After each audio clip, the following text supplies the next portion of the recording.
بسم اللہ الرحمن الرحیم۔ ان راتوں کو چاند پورا ہوتا تھا، فضا صاف رہتی تھی، اس لیے چاندنی شفاف ہوتی تھی۔ توما نے بڑا اچھا طریقہ اختیار کیا۔ اس نے اپنے تمام دستوں کے کمانڈروں کو حکم دیا کہ 3 اور دروازوں باب صغیر، باب شرق اور باب جابیہ سے باہر جا کر مسلمانوں پر اس طرح حملے کریں کہ اپنے آپ کو لڑائی میں زیادہ نہ الجھائیں، بلکہ انہیں اپنے ساتھ لڑائی میں مصروف رکھیں۔ وہ خود بڑا حملہ باب توما سے کر رہا تھا۔ دوسرے دروازوں سے حملے کرانے سے اس کا مطلب یہ تھا کہ شرابیل کو کسی طرف سے بھی مدد نہ مل سکے۔ تمہارا دشمن اس وقت حملے کی توقع نہیں رکھتا ہوگا۔ توما نے اپنے نائب سالاروں سے کہا، تم انہیں سوتے میں دبوچ لوگے۔ توما کی فوج چاروں دروازوں سے باہر نکلی۔ وقت آدھی رات کا تھا۔ چاندنی اتنی صاف تھی کہ اپنے پرائے کو پہچانا جا سکتا تھا۔ مسلمانوں پر 4 جگہوں سے حملے ہوئے۔ ایک دروازے کے سامنے سالار ابو عبیدہ تھے، دوسرے کے سامنے یزید بن ابو سفیان تھے۔ ابو عبیدہ نے رومیوں کو جلدی بھگا دیا اور رومی قلعے میں واپس چلے گئے۔ یزید بن ابو سفیان کی حالت کمزور سی ہو گئی۔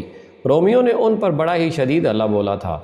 یزید نے مقابلہ تو کیا، لیکن رومی ان پر حاوی ہوتے جا رہے تھے۔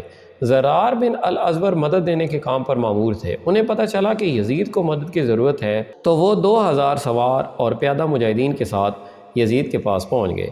زرار کی جسمانی حالت لڑنے کے قابل نہیں تھی۔ ان کے بازو میں تیر لگا تھا اور جسم پر 2-3 اور گہرے زخم تھے، پھر بھی وہ میدان جنگ میں موجود تھے اور ان کی برچھی پورا کام کر رہی تھی۔ زرار نے اپنی اور یزید کی فوج کو ملا کر حملے کا حکم دیا۔ یہ بڑا ہی شدید حملہ تھا۔ رومیوں پر ایسا رعب طاری ہوا کہ وہ قلعے میں واپس چلے گئے۔ ان کی لاشیں اور زخمی پیچھے رہ گئے۔ تیسرے دروازے کے ساتھ رافع بن عمیرہ کے دستے تھے۔ ان پر بھی رومیوں نے شدید حملہ کیا اور رافع کے پاؤں اکھاڑ دیے۔ مسلمان بڑی بے خوفی سے لڑ رہے تھے، لیکن رومیوں کا دباؤ بڑا سخت تھا۔ اتفاق سے خالد نے دیکھ لیا اور وہ 400 سواروں کو ساتھ لے کر رافع کے پاس پہنچے۔ میں فارس جلیل ہوں، خالد نے نعرہ لگایا، میں خالد ابن ولید ہوں۔ خالد نے رومیوں پر صرف 400 سواروں سے حملہ کر دیا۔ رومی جو رافع کے دستوں پر غلبہ پا رہے تھے پیچھے کو دوڑ پڑے اور دروازے میں داخل ہو کر دروازہ بند کر دیا۔ اصل لڑائی تو باب توما کے سامنے ہو رہی تھی۔ توما نے خود وہاں حملہ کیا تھا۔ شرابیل کی نفری تھوڑی تھی، مجاہدین کی تعداد کم رہ گئی تھی اور وہ دن کی لڑائی کے تھکے ہوئے بھی تھے۔ شرابیل نے اب بھی پہلوؤں کے تیر اندازوں کو استعمال کیا۔ رومی تیر کھا کھا کر گرتے رہے، لیکن حملے کے لیے آگے بڑھتے رہے۔ شرابیل نے دل کے حملے میں توما کی گردار آواز سنی تھی۔ انہوں نے رات کو بھی اسی آواز کی للکار سنی تو وہ حیران رہ گئے کہ توما حملے کی قیادت کر رہا ہے۔ یہی وجہ تھی کہ رومی تیروں کی بوچھاڑوں میں بھی بڑے آ رہے تھے۔ چاندنی رات میں دونوں فوجوں کی بڑی سخت ٹکر ہوئی۔ شرابیل کے مجاہدین نے حملہ روک لیا اور بڑی خونریز لڑائی ہوتی رہی۔ مورخوں نے لکھا ہے کہ یہ لڑائی کم و بیش 2 گھنٹے جاری رہی اور دونوں فوجوں کے آدمی گرتے رہے۔ شرابیل کو کسی طرف سے بھی مدد ملنے کی توقع نہیں تھی۔ لڑائی شدت اختیار کرتی گئی۔ شرابیل کو توما کی آواز حیران کر رہی تھی اور توما شرابیل کو ڈھونڈ رہا تھا۔ اس کی دلیری غیر معمولی تھی۔ اسے چاندنی میں مسلمانوں کا پرچم نظر آ گیا اور وہ شرابیل کو للکار کر ان کی طرف بڑھا۔ شرابیل اس کے مقابلے کے لیے تیار ہو گئے۔ 1 آنکھ کے بدلے 1000 آنکھیں لوں گا، توما نے کہا۔ خدا کی قسم، تو دوسری آنکھ بھی دینے آیا ہے، شرابیل نے کہا۔ دونوں آمنے سامنے آ گئے اور دونوں گھوڑوں سے اتر آئے۔ دونوں کے ہاتھوں میں تلواریں اور ڈھالیں تھیں اور دونوں تیز زنی کے ماہر تھے۔ شرابیل کو توقع تھی کہ توما کی ایک ہی آنکھ ہے اور اس کی دوسری آنکھ زخمی ہے، اس لیے وہ لڑ نہیں سکے گا، لیکن وہ پوری مہارت سے لڑ رہا تھا۔ شرابیل کو یہ تو معلوم ہی نہیں تھا کہ تیر ابھی تک توما کی آنکھ میں ہے۔ شرابیل کا ہر وار توما بچا جاتا تھا اور توما کا ہر وار شرابیل بچا رہے تھے۔ شرابیل نے ایک وار بڑا ہی زوردار کیا۔ ان کی تلوار پہلے تو توما کے آنی خود پر لگی اور وہاں سے پھسل کر کندھے پر لگی جہاں آنی زرہ تھی۔ اتنا زوردار وار لوہے پر پڑا تو تلوار ٹوٹ گئی۔ توما نے للکار کر وار کیا جو شرابیل نے ڈھال پر لیا۔ وہ اب تلوار کے بغیر تھے، وار صرف روک سکتے تھے۔ توما بڑھ بڑھ کر وار کر رہا تھا۔ شرابیل کے 2 مجاہدوں نے دیکھ لیا کہ شرابیل تلوار کے بغیر خطرے میں ہے، تو وہ شرابیل اور توما کے درمیان آ گئے۔ شرابیل نے ادھر ادھر دیکھا، وہ کسی کی تلوار ڈھونڈ رہے تھے۔ کچھ دور انہیں اپنے ایک شہید مجاہد کی لاش کے قریب اس کی تلوار پڑی نظر آئی۔ انہوں نے دوڑ کر تلوار اٹھائی اور واپس آئے، لیکن توما وہاں نہیں تھا۔ شرابیل نے اپنے دونوں مجاہدوں سے پوچھا کہ رومی سالار کہاں ہے۔ انہوں نے بتایا کہ وہ پیچھے ہٹتے ہٹتے لڑائی کے ہنگامے میں گم ہو گیا ہے۔ انہوں نے اسے گھوڑے پر سوار ہوتے دیکھا تھا۔ شرابیل کے اعصاب پر بڑا تکلیف دہ دباؤ تھا۔ انہیں پوری طرح یقین نہیں تھا کہ وہ رومیوں کو شکست دے سکیں گے۔ لڑنے میں شرابیل اور ان کے دستے نے کوئی کسر نہیں چھوڑی تھی۔ انہوں نے چند 100 سواروں کو الگ کر کے پہلو سے رومیوں پر ایک زوردار حلہ بولا۔ کچھ تو اس حلے نے کام کیا، کچھ رومی مایوس ہو گئے اور وہ پیچھے ہٹنے لگے۔ رومیوں میں یہ خوبی تھی کہ وہ بے ترتیب ہو کر نہیں بھاگتے تھے بلکہ ترتیب اور تنظیم سے پیچھے ہٹتے تھے۔ شرابیل نے انہیں پیچھے ہٹتے دیکھا تو ان کے پیچھے نہ گئے کیونکہ مسلمانوں کی نفری تھوڑی رہ گئی تھی۔ شرابیل خطرہ مول نہیں لینا چاہتے تھے۔ پیچھے جانے کے بجائے انہوں نے تیر اندازوں کو آگے کر کے پیچھے ہٹتے ہوئے رومیوں پر تیروں کا میم برسا دیا۔ رومی اپنی لاشوں اور زخمیوں کو پیچھے چھوڑتے دروازے میں جا کر غائب ہو گئے۔ رومی جس دروازے سے بھی باہر آئے تھے وہ لاشیں اور زخمی پھینک کر اسی دروازے سے اندر چلے گئے۔ سب سے بڑا حملہ توما نے کیا تھا، وہ بھی ناکام رہا۔ اگر بات ناکامی تک ہوتی تو رومی ایسے حملے پھر بھی کر سکتے تھے، لیکن انہیں جو جانی نقصان اٹھانا پڑا وہ ان کی برداشت سے باہر تھا۔ ان کی نفری پہلے ہی کچھ اتنی زیادہ نہیں تھی، اب تو آدھی رہ گئی تھی۔ توما کے لیے ایک اور دشواری یہ پیدا ہو گئی کہ جب شہر پناہ کے دروازے بند ہو گئے اور توما شہر میں آ کر رکا تو کئی شہریوں نے اسے گھیر لیا۔ سالار معظم، ایک آدمی نے کہا، ہم سلطنت روم کے وفادار ہیں، ہم نہیں چاہتے کہ روم کی شہنشاہی کو مزید نقصان پہنچے۔ ہم پہلے ہی عرض کر چکے ہیں کہ مسلمانوں کے ساتھ صلح کی بات کی جائے۔ شہریوں میں جو بے چینی اور بدامنی پھیل چکی ہے اسے آپ نہیں دیکھ رہے۔ ایک اور نے کہا، فوج جو نقصان اٹھا چکی ہے وہ آپ کے سامنے ہے اور آپ خود بھی زخمی ہیں۔ خطرہ یہ ہے کہ شہری جو اب نیم فاقہ کچھی تک پہنچ گئے ہیں اپنی ہی فوج کے لیے نقصان کا باعث بن جائیں گے۔ توما جابر قسم کا سالار تھا، اس کی دلیری اور عزم کی پختگی میں کوئی شک نہیں تھا، لیکن اس کی حالت یہ ہو گئی تھی کہ جو شہری اس کے ساتھ بات کرتا تھا وہ اس شہری کی طرف دیکھنے لگتا تھا۔ یہ وہ توما تھا جو کسی کی بات برداشت نہیں کرتا تھا۔ اس کے چہرے کے تاثرات میں شکست صاف نظر آ رہی تھی۔ اس نے اپنی اس آنکھ پر ہاتھ رکھ لیا جس کے اندر تیر کا ایک ٹکڑا موجود تھا اور اوپر پٹی بندھی ہوئی تھی۔ صاف پتہ چلتا تھا کہ اسے یہ زخم پریشان کر رہا ہے۔ مجھے سوچنے دو، اس نے ہاری ہوئی آواز میں کہا۔ میں صلح کر لوں گا لیکن کوئی ایسی شرط نہیں مانوں گا جو روم کی شہنشاہی کی تذلیل کا باعث بنے۔ دراصل توما ذہنی طور پر شکست تسلیم کر چکا تھا۔ اس کے سامنے اب یہی ایک مسئلہ رہ گیا تھا کہ کوئی ایسی صورت پیدا ہو کہ مسلمانوں کے ساتھ باعزت سمجھوتا ہو جائے۔ مورخوں کے بیانات کے مطابق اسے کسی نے یہ بتایا تھا کہ مسلمانوں کے نائب سالار ابو عبیدہ نرم مزاج اور صلح جو انسان ہیں، اگر ان تک رسائی ہو جائے تو باعزت سمجھوتا ہو سکتا ہے۔ خالد کے متعلق وہ جانتا تھا کہ وہ مکمل شکست اور ہتھیار ڈالنے سے کم بات نہیں کرتے۔ توما نے اپنے مشیروں کو بلایا۔ باہر مسلمانوں کی یہ کیفیت تھی کہ ان کے حوصلے بڑھ گئے تھے اور وہ للکار رہے تھے کہ رومیو شہر ہمارے حوالے کر دو، لیکن شہر میں داخل ہونے کا کوئی ذریعہ نظر نہیں آتا تھا۔ خالد رضی اللہ تعالی عنہ نے فیصلہ کر لیا کہ مجاہدین کو 1-2 دن آرام کے لیے دے کر شہر کے دروازے توڑنے کی یا دیوار میں سرنگ لگانے کی کوشش کریں گے۔ صبح طلوع ہوئی تو اللہ نے ایک غیر مسلم کو خالد رضی اللہ تعالی عنہ کے سامنے کھڑا کر دیا۔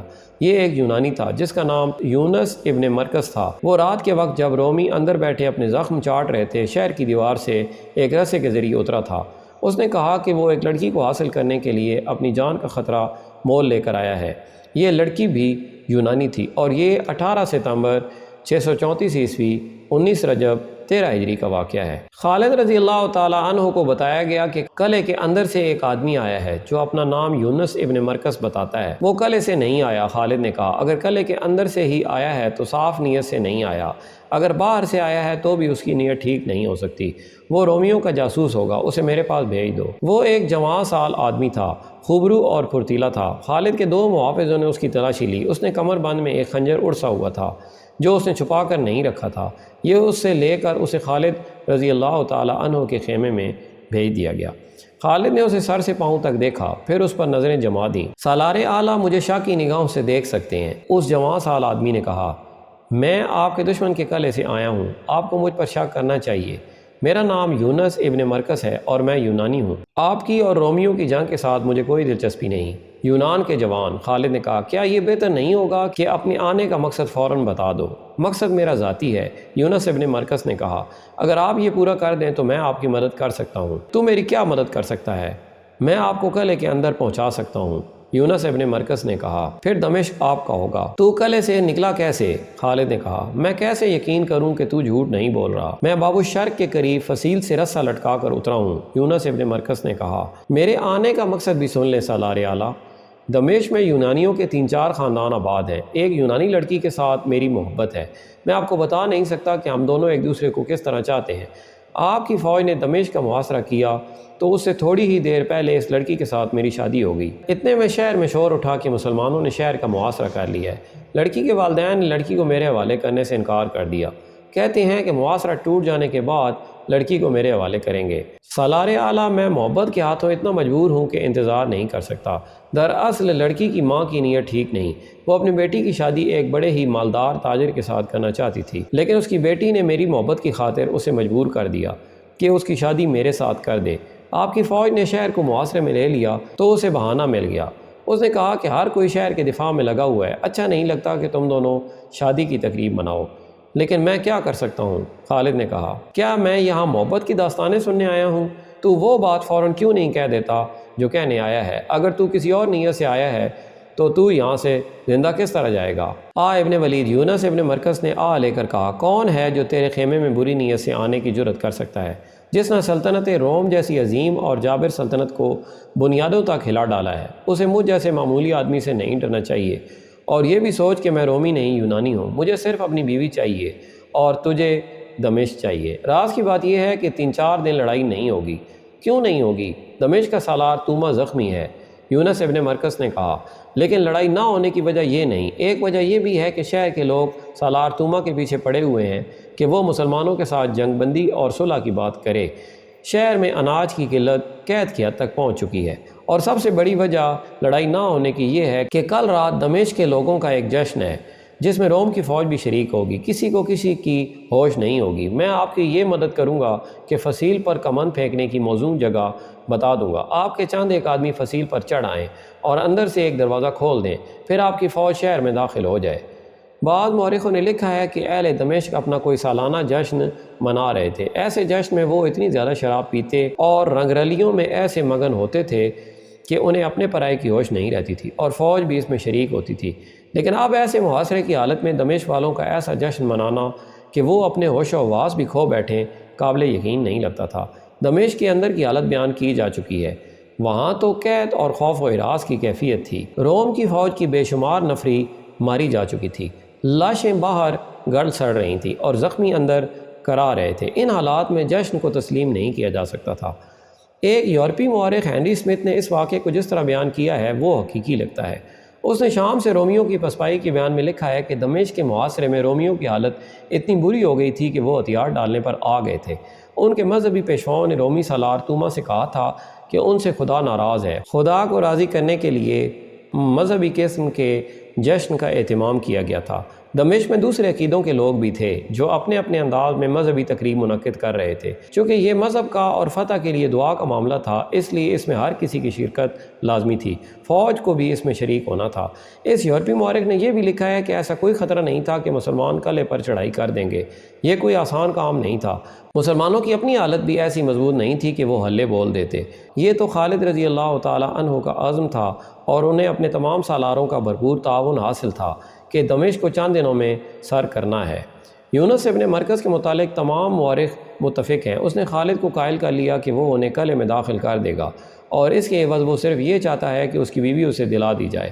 خالد رضی اللہ تعالی عنہ نے اس یونانی پر اعتبار کر لیا اور اسے سب سے پہلے اسلام کی دعوت دی۔ میں نے اسلام کے متعلق بہت کچھ سنا ہے، یونس ابن مرکز نے کہا، لیکن مجھے کوئی بتانے والا نہ تھا اور میرا ہاتھ تھامنے والا بھی کوئی نہ تھا۔ مجھے اپنے پاس رکھیں، میں اسلام قبول کرتا ہوں۔ کیا مجھے اپنا نام بدلنا پڑے گا؟ نہیں، خالد نے کہا، تمہارا نام پہلے ہی اسلامی ہے۔ خالد نے اسے مسلمان کر لیا اور اس سے پوچھنے لگے کہ کمند کہاں اور کس طرح لگائی جائے، اور اندر کی طرف دروازے کی حفاظت کا کیا انتظام ہے۔ یونس ابن مرکز نے انہیں پوری تفصیل سے سب کچھ بتایا۔ یونس ابن مرکز کو اتنا ہی معلوم تھا کہ 2-3 دن لڑائی نہیں ہوگی اور کل رات لوگ ایک تقریب یا جشن منائیں گے۔ اسے یہ معلوم نہیں تھا کہ رومی سالار توما ہمت ہار چکا ہے اور وہ کوئی اور چال چل رہا ہے۔ یہ چال توما اور اس کے مشیروں نے مل کر سوچی تھی۔ جس طرح مسلمانوں کے پاس اسی علاقے کے جاسوس موجود تھے، اسی طرح رومیوں کے پاس ایسے جاسوس موجود تھے جو خالد رضی اللہ تعالی عنہ اور ان کے تمام سالاروں کے کردار اور عادات کے متعلق پوری واقفیت رکھتے تھے۔ یہ عرب کے عیسائی تھے اور مکہ، مدینہ اور ان علاقوں کے رہنے والے یہودی بھی تھے۔ یہ سب صرف جاسوس ہی نہیں تھے بلکہ ان میں سے 2-4 توما کے مشیر بھی بنے ہوئے تھے۔ توما نے باہر نکل کر مسلمانوں پر حملے کیے تھے، پورا زور لگا لیا تھا، مگر سوائے جانی نقصان کے اسے کچھ بھی حاصل نہیں ہوا تھا۔ شہریوں نے اسے الگ پریشان کر رکھا تھا۔ شہر میں خوراک ختم تھی۔ اس کی اپنی حالت یہ تھی کہ ایک تیر کا اگلا حصہ اس کی آنکھ میں اترا ہوا تھا اور اوپر پٹی بندھی ہوئی تھی۔ پھر بھی میں شہر کو تباہی اور لوٹ مار سے اور لوگوں کو قتل عام سے بچانا چاہتا ہوں۔ توما نے اپنے سالاروں اور مشیروں کو بلا کر انہیں اپنی صورتحال بتائی اور کہا، ہم اب لڑ نہیں سکتے، مسلمان آسانی سے اندر نہیں آ سکتے، لیکن اناج اور رسد کا جو حال ہے وہ تم سب جانتے ہو۔ مسلمانوں نے صرف محاصرہ ہی جاری رکھا تو لوگ بھوک سے مرنے لگیں گے اور وہ بغاوت بھی کر سکتے ہیں۔ ایک مشیر نے کہا، بغاوت کریں یا نہ کریں؟ توما نے کہا، یہ میرا فرض ہے کہ انہیں ہر تکلیف سے بچائے رکھوں، مجھے تمہارے مشوروں کی ضرورت ہے۔ کیا کوئی ایسی صورت ہو سکتی ہے کہ ہم شہر خالی کرنا چاہیں تو مسلمان ہمیں اجازت دے دیں اور ہمیں کوئی نقصان نہ اٹھائے؟ خالد ابن ولید بڑا جابر سالار ہے، ایک یہودی مشیر نے کہا، وہ ہمیں پرامن طریقے سے نہیں نکلنے دے گا۔ اس کی فوج کا جو نقصان ہو چکا ہے وہ کبھی نہیں بخشے گا، ہمیں کہے گا کہ اسلام قبول کر لو۔ یہ میں کبھی نہیں کروں گا، توما نے کہا، اور اگر آپ نہیں کریں گے تو وہ آپ سے اتنا تاوان مانگے گا جو آپ اپنے خزانے کے علاوہ لوگوں کے گھروں سے اکٹھا کریں تو بھی مشکل سے پورا ہوگا۔ یہودی مشیر نے کہا۔ توما گہری سوچ میں پڑ گیا۔ ان میں کوئی سالار ایسا ہے جو نرم مزاج ہو؟ اس نے پوچھا۔ ابو عبیدہ، یہودی نے جواب دیا، بڑا ہی قابل، بڑا ہی دلیر سالار ہے، مگر رحم دل ہے۔ اپنی فوج میں اس کی حیثیت کیا ہے؟ ابن ولید کے بعد حیثیت ابو عبیدہ کی ہے، دوسرے یہودی نے کہا۔ ان کی خلافت میں جو قدر و منزلت ابو عبیدہ کی ہے وہ ابن ولید کی نہیں، ابن ولید کا درجہ اس کے بعد کا ہے۔ تمام مسلمان، خود خلیفہ اور ابن ولید ابو عبیدہ کا احترام کرتے ہیں۔ یہاں سے توما کے دماغ میں ایک فریب کاری آ گئی۔ یہودی اور عیسائی عرب مشیروں اور دانشوروں نے اس کی رہنمائی اور مدد کی اور ایک منصوبہ تیار ہو گیا جو مختصراً اس طرح تھا کہ توما ابو عبیدہ کے آگے اس شرط پر ہتھیار ڈالے گا کہ اسے، اس کی فوج اور شہر کے ہر اس باشندے کو جو شہر چھوڑ کر جانا چاہے، اسے اس کے مال و اسباب، عورتوں اور بچوں سمیت نکل جانے دیا جائے، شہر میں لوٹ مار نہ ہو۔ توما نے یہ فیصلہ کر لیا تھا کہ وہ جزیہ ادا کرے گا۔ یہ بھی طے پایا کہ خالد رضی اللہ تعالی عنہ کو قبل از وقت پتہ نہ چلے۔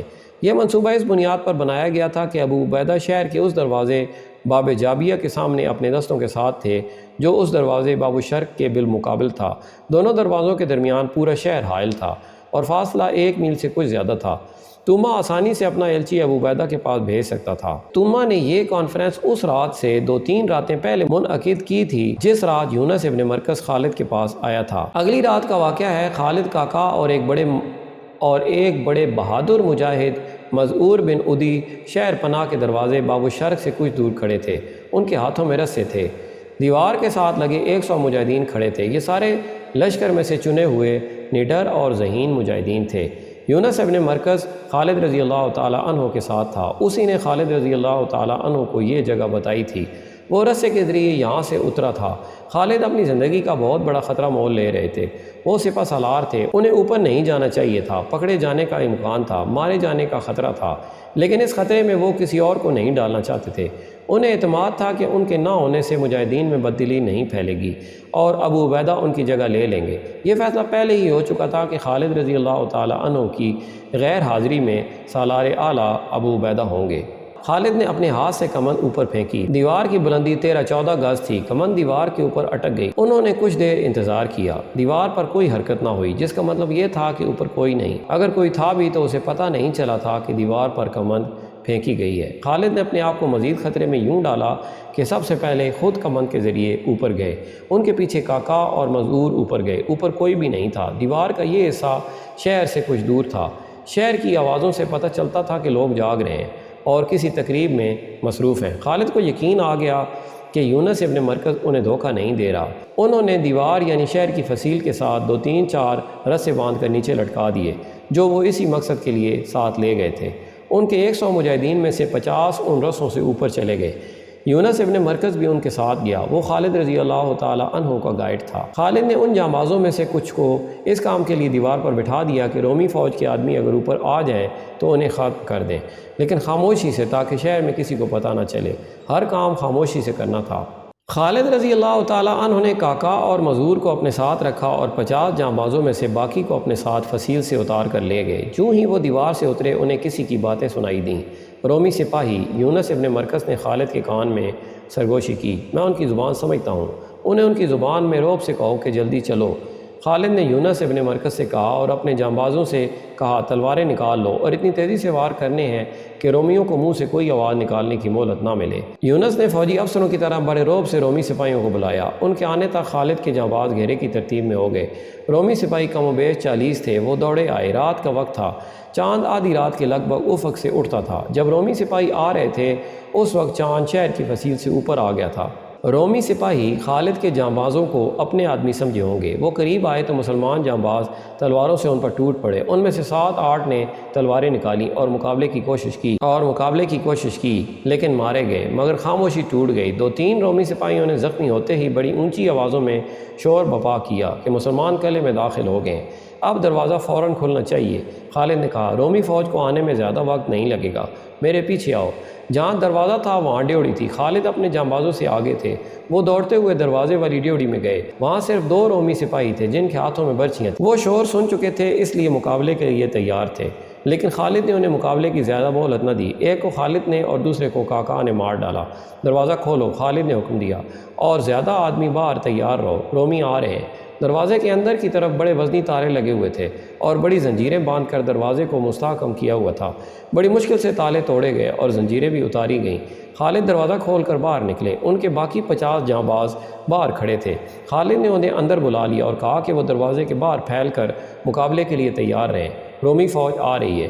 اس کے ساتھ ہی اس دروازے کے سامنے جو دستے تھے انہیں خالد تیاری کا حکم دے آئے تھے، اور یہ حکم بھی کہ دروازہ کھلتے ہی طوفان کی طرح دروازے میں داخل ہو جائیں۔ دروازہ کھلتے ہی یہ دستے طوفان کی طرح دروازے میں داخل ہونے لگے۔ چاند اب اور اوپر آ گیا تھا۔ اپنے پرائے کی پہچان میں سہولت پیدا ہو گئی تھی۔ ادھر سے رومی فوج کا ایک دستہ باب شہر کی طرف آ رہا تھا۔ یہ مسلمانوں کی طوفانی لپیٹ میں آ گیا اور ذرا سی دیر میں یہ دستہ لاشوں میں تبدیل ہو گیا۔ دمشق کی تمام تر رومی فوج فصیل کی طرف دوڑ پڑی، اور جن دستوں کو جن دروازوں کی ذمہ داری دی گئی تھی وہ تقسیم ہو کر ان دروازوں کے سامنے چلے گئے۔ سارے شہر میں بھگدڑ سی مچ گئی۔ شہری پہلے ہی ڈرے ہوئے تھے، وہ بھاگ نہیں سکتے تھے، دروازے بند تھے، وہ اپنی قیمتی چیزیں ادھر ادھر چھپا رہے تھے۔ عورتوں کا یہ عالم تھا کہ چیختی چلاتی تھیں، ہمارے آدمی بے غیرت ہیں۔ عورتوں کی چیخ نما آوازیں سنائی دینے لگیں، ہمارے آدمی ہمیں مسلمانوں سے نہیں بچا سکتے، ہمارے آدمی بزدل ہیں، اپنی جانیں بچاتے پھر رہے ہیں۔ عورتوں کی اس طعنہ زنی نے دمشق کے جوانوں کو گرما دیا۔ وہ تلواریں اور برچیاں لے کر باہر نکل آئے۔ اس طرح رومی فوج کو سہارا مل گیا، لیکن خالد کے دستے رومیوں پر حاوی ہو چکے تھے۔ مسلمان محاصرے سے تنگ آئے ہوئے تھے۔ وہ دمشق کو فتح کرنے کے لیے قہر اور غضب سے لڑ رہے تھے۔ تقریباً تمام مورخوں نے لکھا ہے کہ خالد نے ایسا دانستہ طور پر کیا تھا، یا ان کے پاس اتنا وقت نہیں تھا کہ انہوں نے دوسرے دروازوں پر جو سالار متعین کیے تھے انہیں نہ بتایا کہ آج رات وہ کیا کرنے والے ہیں۔ خالد نے ابو عبیدہ تک کو اطلاع نہ دی کہ وہ بہت بڑا خطرہ مول لے رہے ہیں۔ کسی بھی تاریخ میں اس سوال کا جواب نہیں ملتا کہ خالد رضی اللہ تعالی عنہ نے ایسی غلطی کیوں کی تھی۔ ابو عبیدہ وہاں سے بہت دور تھے۔ انہوں نے شہر میں شور سنا تو کہنے لگے کہ رومیوں نے کسی دروازے سے باہر جا کر اس دروازے والے مسلمانوں پر حملہ کیا ہے۔ رومی ایسے حملے پہلے بھی کر چکے تھے۔ دوسرے دروازوں والے مسلمان سالار بھی غلط فہمی میں رہے۔ خالد رضی اللہ تعالیٰ عنہ شہر کے اتنے اندر الجھ گئے کہ دوسرے سالاروں کو اندر نہ بلا سکے۔ انہوں نے شاید یہ بھی سوچا ہوگا کہ دوسرے سالار دروازوں کے باہر اپنے دستوں کو تیار رکھیں تاکہ رومی فوجی کسی دروازے سے بھاگ نہ سکیں۔ یہ بھی ذہن میں رکھیں کہ مسلمان دستے شہر کی فصیل اور دروازوں کے قریب نہیں تھے، وہ فصیل سے کم از کم 1 میل دور تھے۔ قریب ہو کر وہ تیروں کے زد میں آتے تھے، اتنی دور سے وہ شہر کے اندر کا شور اچھی طرح نہیں سن سکتے تھے۔ توما کو جب اطلاع ملی کہ مسلمان شہر میں داخل ہو گئے ہیں تو اس نے اپنے مشیروں کو بلا لیا۔ کون کون سے دروازے سے مسلمان اندر آئے ہیں؟ توما نے پوچھا۔ صرف ایک دروازے سے، اسے کسی نے جواب دیا۔ مشرقی دروازے سے، باقی سب دروازے بند ہیں۔ کیا کسی نے فصیل پر جا کر دیکھا ہے؟ توما نے پوچھا۔ کیا مسلمانوں کی باقی فوج بھی قریب آ گئی ہے؟ دیکھا ہے، اسے جواب ملا۔ ان کے باقی دستے جہاں تھے وہیں ہیں۔ باب جابیہ کو دیکھا ہے؟ توما نے پوچھا۔ کیا ابو عبیدہ کے دستے بھی آگے نہیں آئے؟ نہیں، اسے بتایا گیا، وہ دستے بھی آگے نہیں آئے، یہ صرف ان کے سپہ سالار خالد ابن ولید کے دستے ہیں۔ توما کے مشیر اور سالار آ گئے، ہم شہر کو نہیں بچا سکیں گے۔ توما نے ان سے کہا، مجھے ابھی تک کسی نے نہیں بتایا کہ مسلمانوں نے دروازہ کھول کس طرح لیا ہے۔ انہیں اندر سے کوئی مدد نہیں مل سکتی تھی۔ کیا فائدہ یہ سوچنے کا کہ مسلمان شہر میں کس طرح داخل ہو گئے ہیں؟ ایک مشیر نے کہا، وہ اندر آ گئے ہیں، اب یہ سوچنا ہے کہ کیا کیا جائے، اسی منصوبے پر عمل کیا جائے جو ہم نے پہلے سوچا تھا۔ ایک اور مشیر نے کہا، ابو عبیدہ کو صلح کا پیغام بھیجیں۔ اس مسئلے پر کچھ تبادلہ خیالات ہوتا رہا، آخر طے پایا کہ ابو عبیدہ کی طرف ایک ایلچی بھیجا جائے، اور میں نے جو دستے محفوظ رکھے ہوئے ہیں انہیں ادھر بھیج دیے جائے جدھر مسلمان اندر آ گئے ہیں۔ توما نے حکم دیا انہیں میرا پیغام دیا جائے کہ دمشق شہر کی نہیں بلکہ سلطنت روم کی آبرو اور آن ان کے ہاتھ میں ہے، وہ جانیں قربان کر دیں اور مسلمانوں کے سالار ابن ولید کو زندہ یا مردہ میرے پاس لے کر آئیں۔ ہنری اسمتھ، ابو سعید واقدی اور تبری نے لکھا ہے کہ توما ذہنی طور پر ہتھیار ڈال چکا تھا۔ وہ اپنے محفوظہ کے دستوں کو اس لیے شہر کی لڑائی میں جھونک رہا تھا کہ خالد رضی اللہ تعالیٰ عنہ کو اپنے فریب کارانہ منصوبے کی کامیابی تک روکا جا سکے۔ اس کے یہودی اور عیسائی مشیر معمولی دماغوں کے آدمی نہیں تھے۔ رات گزرتی جا رہی تھی اور شہر کے اندر کی لڑائی بڑھتی جا رہی تھی۔ اب گلیوں میں لڑائی ہو رہی تھی۔ پلہ خالد کے دستوں کا بھاری تھا۔ رومیوں کے محفوظہ کے دستوں نے خالد کے لیے مشکل پیدا کر دی تھی، لیکن خالد رضی اللہ تعالیٰ عنہ ہمت ہارنے والے نہیں تھے۔ ان کے آگے بڑھنے کی رفتار کم ہو گئی تھی۔ ادھر ابو عبیدہ فجر کی نماز پڑھ چکے تو انہیں بتایا گیا کہ رومی سپہ سالار کے 2 ایلچی آئے ہیں۔ ابو عبیدہ نے انہیں بلا لیا۔ کیا تمہارے سالار کے ابھی ہوش ٹھکانے نہیں آئے؟ ابو عبیدہ نے ایلچیوں سے کہا، کہو تم کیوں آئے ہو؟ سپہ سالار توما کا پیغام لائے ہیں، ایک ایلچی نے کہا۔ جب تک ہتھیار نہیں ڈالو گے میں صلح کے لیے تیار نہیں ہو سکتا۔ ابو عبیدہ نے کہا، اے عرب کے رحم دل سالار۔ دوسرے ایلچی نے کہا، ہم لڑائی اور خون ریزی ختم کرنے آئے ہیں۔ سپہ سالار توما نے ہمیں پیغام دیا ہے کہ وہ ہتھیار ڈالنے پر رضامند ہیں۔ ہم صرف یہ چاہتے ہیں کہ ہمیں شہر سے نکل جانے دیا جائے، شہر میں لوٹ مار نہ ہو، کسی کو قتل نہ کیا جائے، ہر فوجی اور شہری اپنے ساتھ اپنا جو مال و اموال لے جا سکتا ہے لے جانے کی اجازت دی جائے۔ ہم نہ خون بہانے نہیں آئے۔ اے رومیو، ابو عبیدہ نے کہا، خدا کی قسم میں اپنے ان ساتھیوں کا خون تمہیں معاف نہیں کر سکتا جو تم نے بہایا ہے۔ شہنشاہ ہرکل کے داماد سپہ سالار توما نے کہا ہے کہ ہم تاوان ادا کریں گے۔ ایک ایلچی نے کہا، آپ اسے شاید جزیہ کہتے ہیں یا جو کچھ بھی کہتے ہیں، ہمارا شہنشاہ اللہ ہے۔ ابو عبیدہ نے کہا، تم نے ہرکل کو اس طرح شہنشاہ کہا ہے جیسے وہ ہمارا بھی شہنشاہ ہو اور وہ ہمیں خیرات دے رہا ہو۔ ہرکل ہتھیار ڈال دے گا تو بھی ہم اسے شہنشاہ ہی کہیں گے۔ ایلچی نے کہا، ہم اس کے نوکر ہیں اور اس کا حکم بجا لاتے ہیں۔ کیا آپ ہم پر اور دمشق کی عورتوں اور بچوں پر رحم نہیں کریں گے؟ اے سالار مدینہ، دوسرے ایلچی نے کہا، دمشق کے شہری تو لڑنا ہی نہیں چاہتے تھے، وہ تو بہت پہلے سے سپہ سالار توما کو کہہ رہے تھے کہ مدینہ والوں کے ساتھ صلح کر لو۔ اگر اسلام کے متعلق ہم نے جو سنا ہے وہ درست ہے تو آپ کو زیادہ نہیں سوچنا چاہیے۔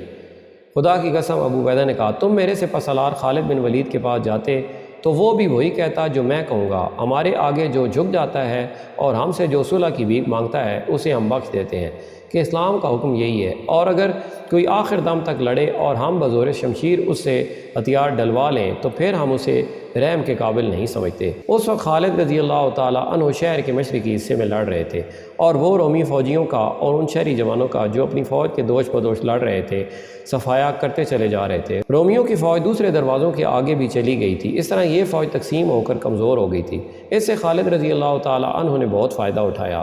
ادھر باب جابیہ کھل گیا اور ابو عبیدہ اپنے دستوں کے ساتھ توما کے ایلچیوں کی رہنمائی میں شہر میں داخل ہوئے۔ توما نے 3 اور دروازے کھول کر اعلان کرا دیا کہ صلح ہو گئی ہے اور رومی دمشق سے جا رہے ہیں۔ معاہدہ ہو گیا ہے کہ لوٹ مار نہیں ہوگی، مسلمان کسی شہری کو قتل نہیں کریں گے اور کسی عورت کو مسلمان اپنے قبضے میں نہیں لیں گے۔ غروب آفتاب میں کچھ وقت ابھی باقی تھا جب ابو عبیدہ شہر میں داخل ہوئے۔ خود توما نے آگے بڑھ کر ابو عبیدہ رضی اللہ تعالی عنہ کا استقبال کیا۔ توما کے ساتھ اس کا ایک سالار ہربیس بھی تھا، دمشق کا بڑا پادری بھی تھا۔ اے رومیو، ابو عبیدہ نے توما اور ہربیس سے کہا، تم خوش قسمت ہو کہ تم نے خود ہی شہر ہمارے حوالے کر دیا ہے۔ اس سے تم نے اپنے آپ کو، اپنی فوج اور شہریوں کو بہت بڑی ذلت سے بچا لیا ہے، اور تم نے اپنے مال و اموال کو بھی بچا لیا ہے۔ اور یہ شور کیسا ہے؟ کیا کہیں لڑائی ہو رہی ہے؟ لوگ صلح کی خوشی میں شور و غل مچا رہے ہیں۔ توما نے جھوٹ بولا، وہ دیکھیں میری فوج دیوار کے ساتھ کھڑی ہے، سب کے ہتھیار زمین پر پڑے ہیں۔ اس وقت خالد شہر کے اس حصے پر غالب آ چکے تھے جس میں رومی فوج کے 2-3 دستوں نے ان کا مقابلہ کیا تھا۔ اب خالد بچ بچ کر آگے بڑھ رہے تھے۔ وہ حیران تھے کہ شہر کی باقی فوج ان کے مقابلے کے لیے کیوں نہیں آ رہی۔ اسے خالد رضی اللہ تعالی عنہ پھندا سمجھ رہے تھے۔ اسی خطرے کے پیش نظر وہ محتاط ہو کر آگے بڑھ رہے تھے۔ باہر سے ان کا رابطہ ٹوٹ گیا تھا۔ انہیں ایسی توقع نہیں تھی کہ دروازے کھل جائیں گے اور ان کی باقی فوج بھی اندر آ جائے گی۔ خالد رضی اللہ تعالیٰ اپنے آپ کو بڑی ہی خطرناک صورتحال میں پھنسا ہوا محسوس کر رہے تھے۔ دمشق کے وسطی حصے میں شہر کا بڑا گرجا تھا جو کلیسائے مریم کہلاتا تھا۔ ابو عبیدہ کو وہاں لے جایا جا رہا تھا۔ وہ گرجے کے قریب پہنچے ہی تھے کہ خالد اپنے محافظوں کے ساتھ ادھر آ نکلے۔ انہوں نے ابو عبیدہ رضی اللہ تعالی عنہ کو ایسے پرامن انداز سے دوما وغیرہ کے ساتھ دیکھا کہ ان کی تلواریں نیاموں میں تھیں تو خالد بن ولید رضی اللہ تعالی عنہ پریشان ہو گئے۔ ابو عبیدہ نے خالد اور ان کے محافظوں کو دیکھا۔ خالد کے ہاتھ میں تلوار اور ڈھال تھی، تلوار خون سے لال تھی، دستے تک خون گیا ہوا تھا۔ خالد پسینے میں نہائے ہوئے تھے اور ان کے کپڑوں پر خون کے بے شمار چھینٹے اور دھبے تھے، ان کا سانس پھولا ہوا تھا۔ خالد کے محافظوں کی حالت بھی ویسی ہی تھی۔ اس میں کوئی شک نہیں تھا کہ خالد لڑتے ہوئے یہاں تک پہنچے ہیں۔ محافظوں کے پاس برچیاں تھیں جن کی انیاں جیسے خون سے نکالی گئی تھیں۔ خالد اور ابو عبیدہ ایک دوسرے کو حیرت زدگی عالم میں دیکھتے رہے۔ ابو سلیمان ابو عبیدہ رضی اللہ تعالی عنہ نے آخر سکوت توڑا اور خالد سے کہا، کیا تو اللہ کا شکر ادا نہیں کرے گا کہ اس کی ذات باری نے یہ شہر ہمیں عطا کر دیا ہے؟ اللہ نے صلح منظور کرنے کی سعادت مجھے عطا فرمائی ہے۔ ان لوگوں نے بغیر لڑے میرے آگے ہتھیار ڈال دیے ہیں، پھر تو کیوں خون ٹپکاتی تلوار اپنے ہاتھ میں لیے پھرتا ہے؟ میں نے انہیں شہر سے اپنے مال و اموال لے جانے کی اجازت دے دی ہے۔ ابو عبیدہ، خالد نے کہا، کون سی صلح کی بات کرتے ہو؟ کیا تو دیکھ نہیں رہا کہ میں نے لڑ کر یہ شہر حاصل کیا ہے؟ خدا کی قسم، رومیوں نے مجھے امن اور صلح کا پیغام دے کر اندر نہیں بلایا، میرے لیے انہوں نے دروازہ نہیں کھولا، میں خود شہر میں داخل ہوا ہوں، میں نے خون بہایا ہے اور میرے آدمیوں کا خون بہایا گیا ہے۔ میں رومیوں کو یہ حق نہیں دے سکتا کہ یہ خیر و عافیت سے شہر سے نکل جائیں۔ ان کے شہر کا خزانہ اور جو کچھ بھی شہر میں ہے وہ ہمارا مال غنیمت ہے، اور میں نہیں سمجھ سکا کہ یہ صلح کس نے اور کیوں کی ہے۔ ابو سلیمان ابو عبیدہ نے کہا، میں اور میرے دستے پرامن طریقے سے شہر میں داخل ہوئے ہیں، دیکھ شہر کے دروازے کھل گئے ہیں، اگر تو میرے فیصلے کو رد کرنا چاہتا ہے تو کر دے، لیکن یہ سوچ کہ میں دشمن کے ہتھیار ڈالنے پر اسے بخشش کا وعدہ دے چکا ہوں، اگر یہ وعدہ پورا نہ ہوا تو رومی کہیں گے کہ مسلمان وعدوں کے کچے ہیں، اس کی زد اسلام پر بھی پڑے گی۔ خالد کی حالت یہ تھی کہ غصے سے ان کے ہونٹ کانپ رہے تھے، وہ برداشت نہیں کر سکتے تھے کہ سالار اعلیٰ وہ ہوں اور صلح کے معاہدے کوئی اور کرتا پھرے۔ ابو عبیدہ اپنی بات پر اس طرح اڑے ہوئے تھے کہ انہیں پرواہ ہی نہیں تھی کہ خالد خلیفہ کی طرف سے سالار اعلیٰ مقرر کیے گئے ہیں۔ توما اس کا نائب سالار، ہربیس، پادری اور مشیر وغیرہ الگ کھڑے تماشا دیکھ رہے تھے۔ انہیں اپنی چال کامیاب ہوتی نظر آ رہی تھی، بلکہ چال ضرورت سے زیادہ ہی کامیاب ہو رہی تھی۔ وہ اس طرح کہ مسلمانوں کا سپہ سالار اور ان کا قائم مقام سالار آپس میں لڑنے پر آ گئے تھے۔ ابو عبیدہ رضی اللہ تعالیٰ عنہ کی جگہ کوئی اور سالار ہوتا تو خالد اسے سالاری سے معزول کر کے سپاہی بنا دیتے یا اسے واپس مدینہ بھیج دیتے، لیکن وہ ابو عبیدہ رضی اللہ تعالیٰ عنہ تھے جنہیں رسول اکرم صلی اللہ علیہ وآلہ وسلم نے امین الامت کا خطاب دیا تھا۔ انہیں الاسرم بھی کہتے تھے کیونکہ ان کے سامنے کے دانت احد کی جنگ میں شہید ہوئے تھے۔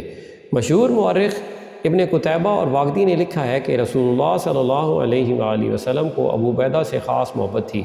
یہ بھی لکھا ہے کہ ابو عبیدہ بغیر دانتوں کے دانتوں والوں سے زیادہ خوبرو لگتے تھے، ان کا زہد اور تقویٰ ضرب المثل تھا۔ خلیفۃ المسلمین ابو بکر رضی اللہ تعالیٰ عنہ بھی ان کا بہت احترام کرتے تھے اور مجاہدین ان کے اشارے پر جانیں قربان کرنے کو ہر وقت تیار رہتے تھے۔ خالد کے دل میں ابو عبیدہ کا اتنا احترام تھا کہ میدان جنگ میں دونوں کی پہلی ملاقات ہوئی تو خالد گھوڑے پر سوار نہیں تھے، ابو عبیدہ گھوڑے پر سوار تھے۔ خالد رضی اللہ تعالیٰ عنہ چونکہ سالار اعلیٰ تھے اس لیے ابو عبیدہ نے اتر کر خالد سے ملنا چاہا، لیکن خالد نے انہیں روک دیا اور کہا کہ میرے دل میں اپنے احترام کو قائم رکھیں۔ وہ ابو عبیدہ اب خالد سے پوچھے بغیر دشمن کے متعلق بڑا اہم فیصلہ کر بیٹھے اور اسے بدلنے پر آمادہ نہیں ہو رہے تھے۔ ابو عبیدہ عشرہ مبشرہ میں سے بھی تھے۔ ابو عبیدہ کی تمام خوبیوں اور اسلامی معاشرے میں ان کی قدر و منزلت کو تسلیم کرتے ہوئے اس دور کے وقائع نگار اور مورخ لکھتے ہیں کہ جنگی امور کی جو سوجھ بوجھ خالد میں تھی وہ ابو عبیدہ میں نہیں تھی۔ وہ باریکیوں کو نہیں سمجھتے تھے، البتہ حرب و ضرب میں مہارت رکھتے تھے۔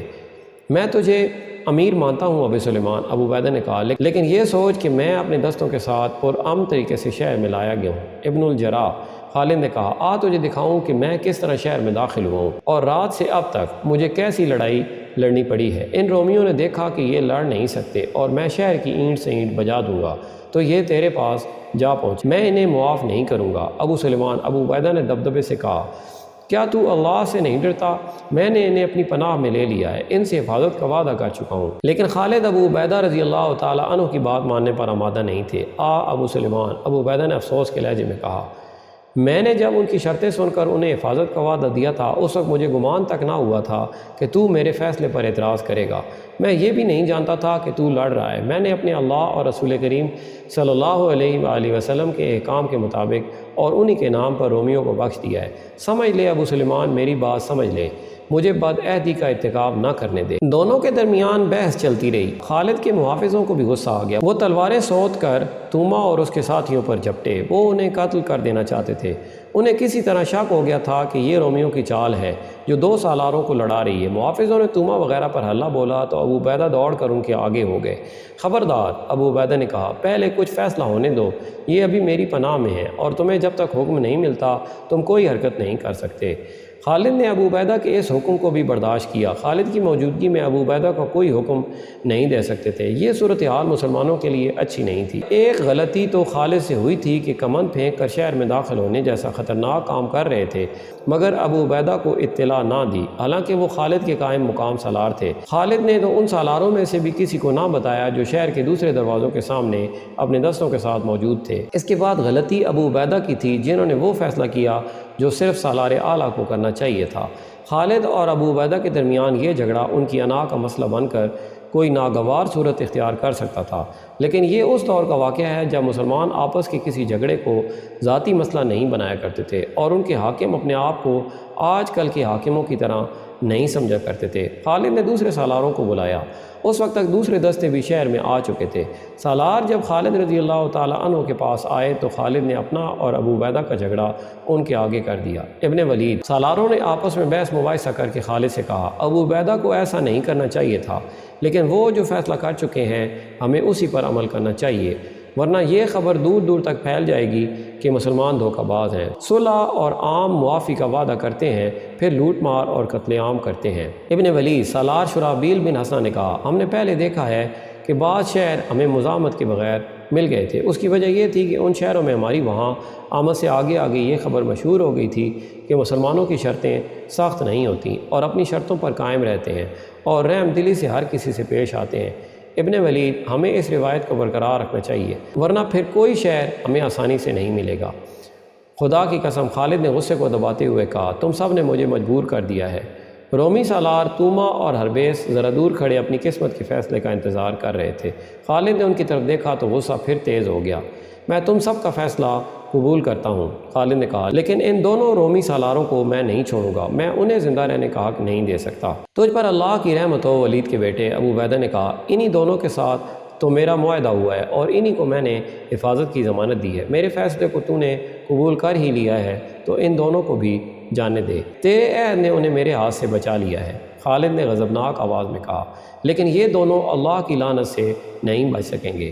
ایک اور مورخ بلازری نے لکھا ہے کہ توما اور ہربیس کے پاس ایک آدمی کھڑا تھا جو عربی زبان سمجھتا اور بولتا تھا۔ وہ مسلمان سالاروں کی باتیں سن کر توما اور ہربیس کو رومی زبان میں سناتا جا رہا تھا۔ آخر انہیں عام معافی کے فیصلے سے آگاہ کیا گیا۔ آپ سب نے ہم پر احسان کیا ہے۔ توما نے خالد اور ابو عبیدہ کا شکریہ ادا کیا اور کہا، ہمیں اجازت دی جائے کہ اپنی منزل تک ہم اپنی پسند کے راستے سے جا سکیں۔ ابو عبیدہ نے خالد کی طرف دیکھا کہ وہ جواب دیں گے، لیکن خالد نے منہ پھیر دیا۔ تمہیں اجازت ہے، ابو عبیدہ نے توما کو جواب دیا، جس راستے پر چاہو جا سکتے ہو، لیکن یہ بھی سن لو، تم جہاں رکو گے یا جہاں قیام کرو گے، اگر ہم نے اس جگہ پر قبضہ کر لیا تو ہم سے اپنی حفاظت کی توقع نہ رکھنا۔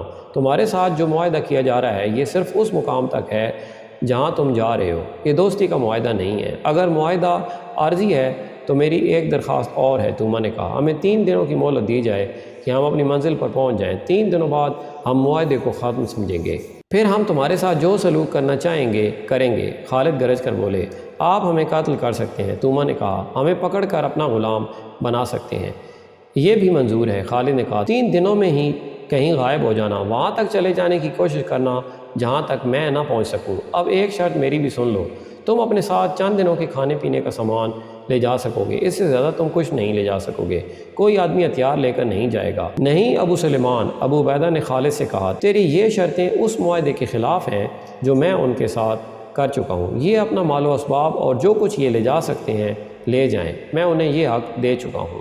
خالد رضی اللہ تعالیٰ عنہ نے گزشتہ رات کو اپنے آپ کو زندگی کے سب سے بڑے خطرے میں ڈالا تھا۔ کہ دیوار پر کمند پھینک کر اوپر چلے گئے تھے۔ اب ابو عبیدہ نے خالد کو ایک اور بڑے ہی سخت امتحان میں ڈال دیا تھا۔ خالد رومیوں پر اپنی کوئی نہ کوئی شرط عائد کرنا چاہتے تھے، مگر ابو عبیدہ ان کی ہر شرط کو یہ کہہ کر رد کر دیتے تھے کہ توما کے ساتھ وہ کچھ اور معاہدہ کر چکے ہیں۔ خالد کو بار بار اپنے غصے کو دبانا پڑتا تھا۔ یہ کام بہت مشکل تھا۔ لے جائیں، خالد نے کہا، جو کچھ اٹھا سکتے ہیں لے جائیں، لیکن ان میں کوئی بھی ہتھیار اپنے ساتھ نہیں لے جائے گا۔ ہم پر یہ ظلم نہ کریں، توما نے کہا، ہم لمبے سفر پر جا رہے ہیں، راستے میں کوئی اور دشمن ہم پر حملہ کر سکتا ہے، ہمیں نہتا دیکھ کر ڈاکو ہی ہمیں لوٹ لیں گے۔ اگر آپ ہمیں نہتا یہاں سے نکالنا چاہتے ہیں تو ہمیں یہیں رہنے دیں اور ہمارے ساتھ جیسا سلوک چاہیں کریں۔ ایک طرف آپ کی نیکیاں اتنی ہیں کہ ان کا شمار نہیں، مگر آپ کا یہ حکم ہمارے قتل کے برابر ہے کہ ہم نہتے جائیں۔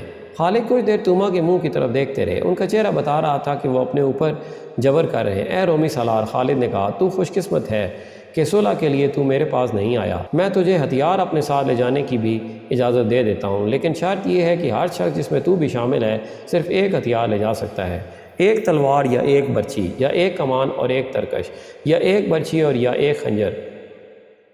اس کے بعد معاہدہ لکھا گیا جس کے الفاظ یہ تھے، بسم اللہ الرحمن الرحیم، سالار اعلیٰ عساکر مدینہ خالد بن ولید کی طرف سے دمشق کے باشندگان کے ساتھ یہ معاہدہ ہوا ہے، مسلمان شہر دمشق میں داخل ہوں گے، وہ اس کے ذمہ دار ہوں گے کہ شہر کے لوگوں کے جان و مال کا، ان کی املاک کا، ان کی عزت و آبرو کا تحفظ کریں۔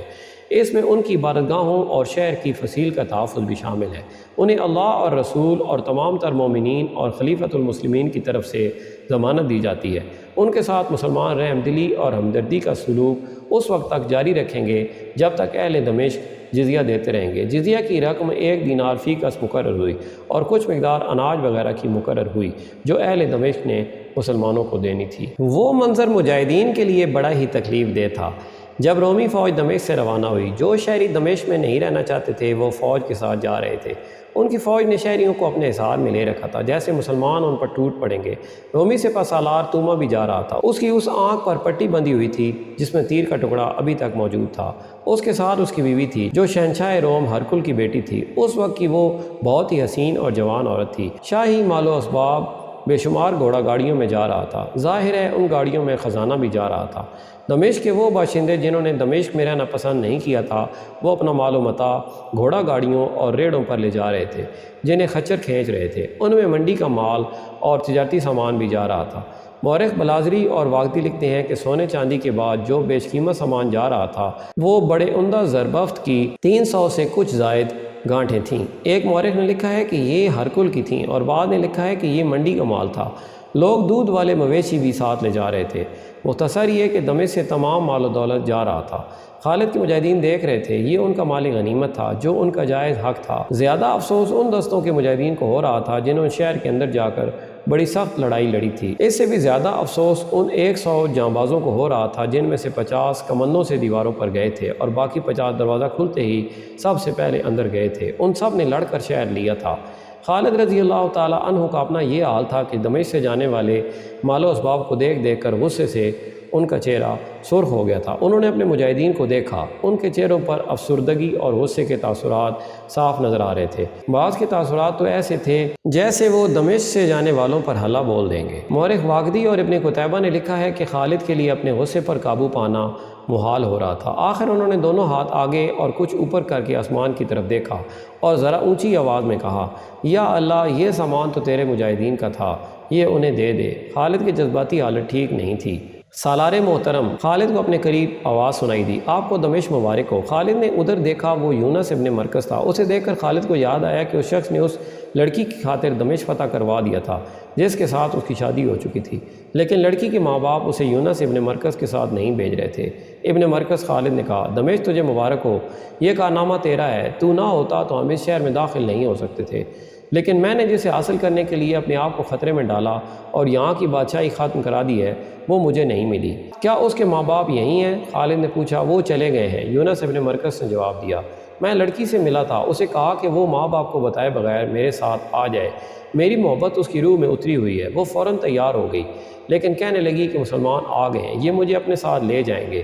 پھر تم کیا کرو گے؟ میں نے اسے کہا کہ میں بھی مسلمان ہوں، تم اب محفوظ ہو۔ اس نے حیران ہو کر پوچھا کہ تم نے یہ کیوں کہا ہے کہ تم بھی مسلمان ہو؟ میں نے اسے بتایا کہ میں مسلمان ہو چکا ہوں۔ اتنا سننا تھا کہ وہ بدل ہی گئی، کہنے لگی کہ تم اپنے مذہب میں واپس آ جاؤ۔ میں نے اسلام کی خوبیاں بیان کی تو اس نے کہا اگر تم اپنے مذہب میں واپس نہیں آؤ گے تو میری محبت نفرت میں بدل جائے گی۔ میں نے کہا کہ محبت مذہب کو نہیں دیکھا کرتی۔ میں نے یہ بھی کہا کہ اب میں مسلمان ہی رہوں گا۔ اس نے کہا میں قسم کھاتی ہوں کہ آج کے بعد تمہاری شکل دیکھنا بھی گوارا نہیں کروں گی، میں دمشق سے جا رہی ہوں۔ اور وہ چلی گئی۔ کیا تم بھی اس کی محبت کو نفرت میں نہیں بدل سکتے؟ خالد نے پوچھا۔ نہیں محترم سالار، یونس نے جواب دیا، میری محبت ایسی نہیں، یہ لڑکی مجھے نہ ملی تو شاید میں پاگل ہو جاؤں۔ میں نے آپ کو ایک شہر دیا ہے، کیا آپ مجھے ایک لڑکی نہیں دلا سکتے؟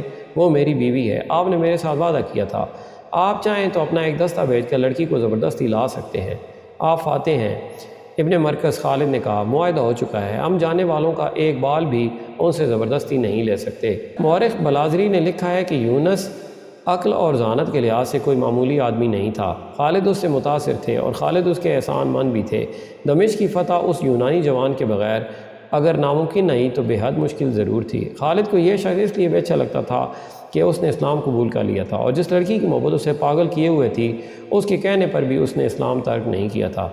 میں نے سنا ہے، یونس ابن مرکز نے کہا، کہ آپ نے دمشق سے جانے والوں کو 3 دنوں کے لیے تحفظ کا وعدہ کیا ہے، کیا ان 3 دنوں کے دوران آپ ان لوگوں کا تعاقب کر کے ان پر حملہ نہیں کر سکتے؟ نہیں ابن مرکز خالد نے کہا، یہ معاہدے کے خلاف ہے، 3 روز گزر جانے کے بعد تو آپ ان پر حملہ کر سکتے ہیں۔ یونس ابن مرکز نے کہا 3 دنوں میں تو یہ بہت دور پہنچ چکے ہوں گے۔ خالد نے کہا یہ قافلہ بہت تیز جائے گا کیونکہ اس کے پاس خزانہ ہے اور بہت قیمتی مال بھی ہے، راستے میں رومیوں کے قلعے آتے ہیں، وہ کسی قلعے میں جا کر پناہ لے لیں گے، میں کسی قلعے پر اتنی جلدی حملہ نہیں کر سکوں گا۔ اے اسلام کے عظیم سالار، یونس ابن مرکز نے کہا یہ اس راستے پر نہیں جا رہے جس راستے پر قلعے آتے ہیں، میں ان قلعوں سے واقف ہوں، بالبک، ہمس اور طرابلس۔ یہ قافلہ انطاکیہ جا رہا ہے، میں جانتا ہوں قافلے کا سالار توما ہے، وہ اپنی فوج اور شہریوں کو انطاکیہ لے جا رہا ہے جہاں اس کا سسر شہنشاہ ہرقل رہ رہا ہے، میں تمام علاقے سے واقف ہوں۔ انطاکیہ تک پہنچنے کے لیے 3 سے بہت زیادہ دن سفر کرنا پڑتا ہے، میں آپ کو ایسی طرف سے لے جا سکتا ہوں جو کوئی راستہ نہیں، آپ کے گھڑ سوار تیز ہوں تو میں 4تھے دن کی صبح تک انہیں قافلے تک پہنچا سکتا ہوں۔ خالد نے یہ سنا تو ان کی آنکھیں چمک اٹھیں، یہی تو وہ چاہتے تھے، ان کا ارادہ یہ تھا کہ مجاہدین کو مال غنیمت ضرور دلائیں گے۔ انہیں دمشق والوں پر غصہ تھا جو دمشق سے اپنا مال و متاع لے کر چلے گئے تھے۔ میں آپ کی رہنمائی کروں گا، یونس ابن مرکز نے کہا، میں آپ سے کچھ نہیں لوں گا، مجھے صرف میری بیوی دلا دینا۔ اب تک کے لیے اتنا ہی، ملتے ہیں اگلی ویڈیو میں، اپنا خیال رکھیں اور ہمارے اس چینل کا بھی۔ اللہ حافظ۔